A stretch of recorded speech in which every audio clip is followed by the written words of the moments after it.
नमस्कार.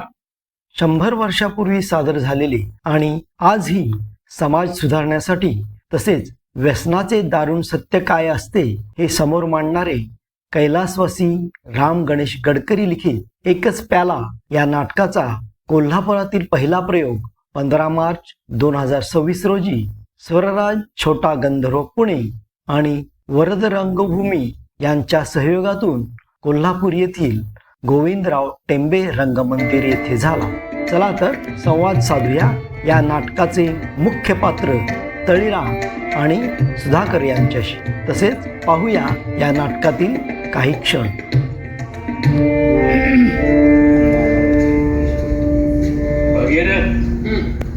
या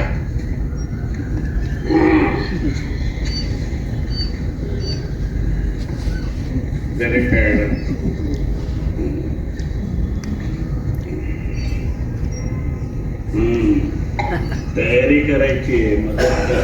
बसा.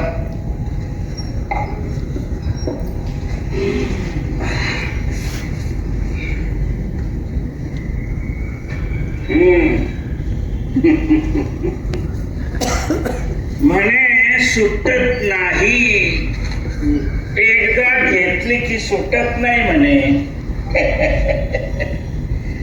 अरे सुटत नाही म्हणजे काय विषय आहे. आणि तेवढं दारू वाईट. बघितलं, दारू बद्दल बडबडणाऱ्यांपैकी पुष्कळांना दारू काय चीज आहे हेच मुळे माहित नसतं. मी म्हणतो की सुटत नाही. असं गृहीत धरून चाला की दारू एकदा घेतली की सुटत नाही. पण त्यामुळे ती वाईट कशी काय ठरते?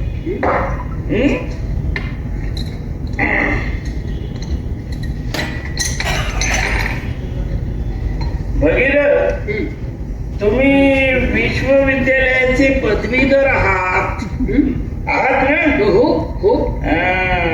4 दिवस परीक्षा देऊन एकदाच पदवी मिळवता म्हणून पदव्या घ्यायचं कुणी टाकलंय का? तशीच बायको हो, नुसती एकदाच गळ्यात माळ घातल्यानं उभा जन्म बायकोचं लबेला बिलगतं ना. म्हणून बायका करायचं कोणी टाकलंय का? म्हणजे तुमची पदवी वाईट नाही, त्यांची बायको वाईट नाही, मग आमची दारू तेवढी वाईट क्या?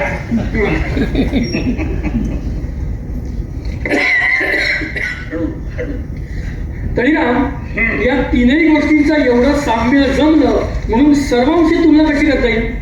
आता पदवी आणि बायको यांचे परिणाम असे वाईट होतात? अहो, दारूपेक्षाही यांचे परिणाम वाईट होता. कसे ते ऐका.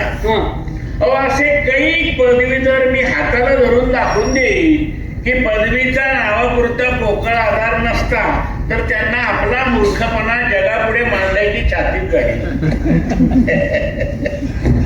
दारूबाजाचं बरं उमजत नाही दुसऱ्याला हे खरंय. पण पदवीधराची बाष्कळ बडबड ही त्याची त्याला सुद्धा कळत नसते. इंग्रजी अंमल सुरू झाल्यामुळे आमच्या हातभागी देशात ज्या अनेक आपत्ती आल्या त्याच्यामध्ये पदवी आणि प्रेम या अग्रगण्य आहे. पाठशाळेत पाऊल टाकून पदवीचा वेध लागल्याबरोबर मुलाला मत आणि मिशा एकदम फुटू लागतात. मग मतांच्या मंडपीवर मूर्खपणाला म्हणून मोकळेपणाने मिरास मिळते आणि मिशांचा मोर्चा आकड्यांच्या वर्णावर्णानं पोरीवाळींच्या प्रेमाकडे वळतो. आता बोला. छे तळीराम, उदात्त प्रेमाची तुम्ही विटंबनच मांडली म्हणायची.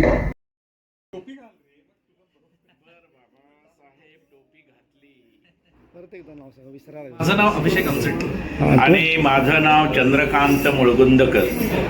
आमची पुण्याची संस्था आहे ही छोटा गंधर्व प्रतिष्ठान म्हणून.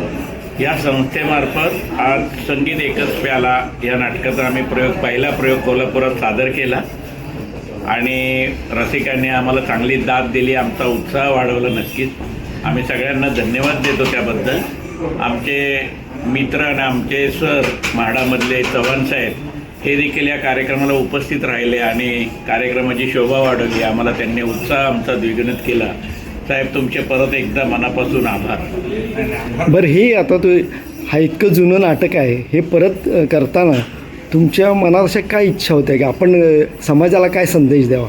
सांगा. मी एवढंच म्हणेन की मी ह्याच्या आधी जवळजवळ 86 प्रयोग केले एकाच पॅलाचे. त्याच्यामध्ये मी भगीरथ म्हणून काम करत होतो आणि तेव्हा माझे बाबा अशोक अवचट ते सुधाकर करत होते आणि आई सिंधू करत होती आणि तळीराम जयंत सावरकर होते. तर खूप छान पद्धतीने प्रयोग व्हायचे आणि तसेच आता आम्ही सुरू केलेला हा 3रा प्रयोग आहे कोल्हापुरातला.